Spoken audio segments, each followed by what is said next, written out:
Xin chào các bạn, vài ngày trước tôi có tìm được một cuộn cáp quang với đường kính 4mm để bắt đầu cho việc làm một con diều 2m50. Tôi sẽ cẩn thận cắt sợi cáp ra thành 6 nan với nhiều kích thước khác nhau như bạn đang thấy. Tiếp theo, ta sẽ cần vẽ dấu lại ở chính giữa tâm của tất cả 6 nan này. Sau đó, đặt nan số 1 lên trên và lấy điểm giữa tâm của nan số 2 xếp vào bằng dấu tâm ở nan số 1 theo chiều thẳng nằm ngang song song. Rồi nhỏ keo giữ hai nan tạm thời. Ta sẽ tiếp tục lấy điểm giữa tâm của nan số 3 và nan số 4 xếp lên bên trên nan số 1 và số 2, rồi lấy điểm giữa tâm của nan số 5 và nan số 6 xếp tiếp lên bên trên nan số 3 và nan số 4. Tạo thành một thanh với phần ở giữa tâm có dạng hình chữ nhật và được xếp dần ra tới ngoài đầu cùng trông như thế.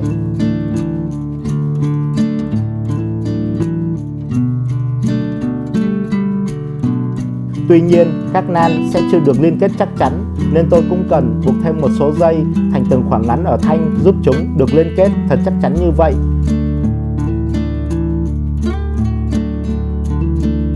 Để hoàn thành được một thanh cánh, rồi cắt thêm cáp làm một thanh nữa tương tự giống như thanh vừa làm trước đó. Và đã có được hai thanh cánh cho diều. Kế tiếp, tôi dùng một thanh tre dạng hình vuông với một đầu có bề dày 1,1cm và vuông nhỏ dần về đầu còn lại khoảng 8mm cùng chiều dài 1m40 làm một thanh cái cho diều. Để làm vòng đuôi, tôi sẽ cắt thêm hai nan cáp với chiều dài 2m80.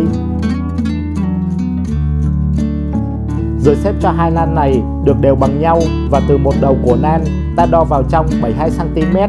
Từ dấu vừa có được ta đo tiếp vào trong 1m66. Lấy một nan, tôi sẽ xếp hai dấu vừa có được ở nan vào nhau, dùng dây cố định lại tạo ra một vòng như vậy.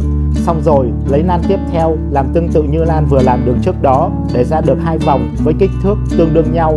Bây giờ từ đoạn 72cm của hai vòng ta sẽ xếp cho chúng được thẳng song song vào nhau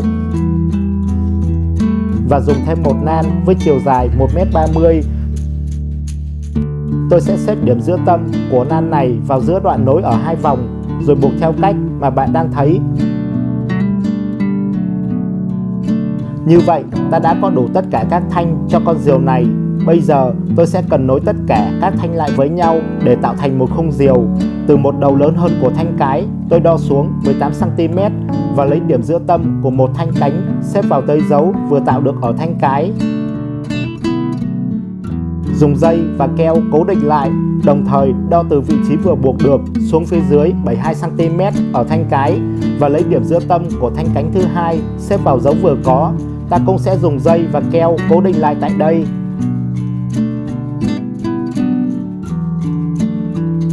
Rồi từ phía ngoài của một bên đầu cánh, tôi khép hai thanh vào nhau buộc lại trông như thế, và qua phía ngoài bên đầu cánh đối diện khép hai thanh vào buộc tương tự giống như bên trước.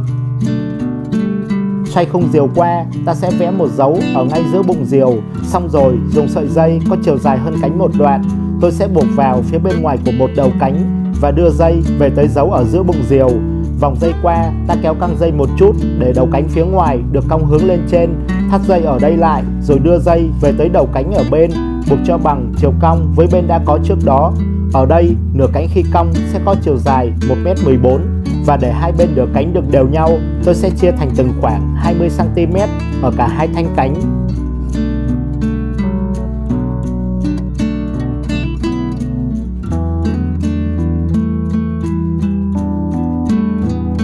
Rồi buộc sợi dây dàn qua tất cả các dấu đối xứng có ở hai bên của thanh, tạo thành một hình cánh nhìn cân đối như vậy. Tiếp theo, ta đo từ điểm buộc tâm của thanh cánh dưới xuống 34cm ở thanh cái và lấy điểm giữa tâm của đoạn nối hai vòng đuôi xếp vào tới dấu này. Tôi cẩn thận buộc lại sao cho nó có dạng như bạn đang thấy. Nhìn hai vòng ở đuôi còn chưa được hình ưng ý, tôi sẽ dùng dây buộc dàn ngang qua để điều chỉnh cho hai vòng đuôi được thành hình giống như ý muốn. Với hai đoạn dư ở phía trên vòng đuôi, ta sẽ đo từ thanh cái qua hai bên thanh cánh dưới 12cm và xếp hai đoạn này về tới dấu vừa vẽ được ở hai bên thanh cánh dưới rồi buộc lại tại đó để hoàn thành xong một khung diều trông khá hay như vậy. Bây giờ tôi sẽ may cho phần cánh diều một miếng vải màu hồng. Ở hai vòng đuôi sẽ là những miếng vải màu đen và đã có được một con diều nhìn cũng rất thú vị. Ngoài trời lúc này cũng đang có gió đến. Tôi vội nối dây và lắp thêm bộ sáo vào diều, rồi đem đi ra ngoài bãi đất trống để thả.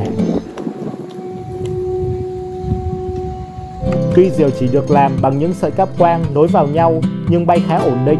Với sức gió khoảng 14 km/h, có vẻ như diều kéo dây rất căng, cho cảm giác cầm dây rất ấn tượng. Nhìn diều bay ở trên cũng khá hiền và giữ dáng khá ổn định.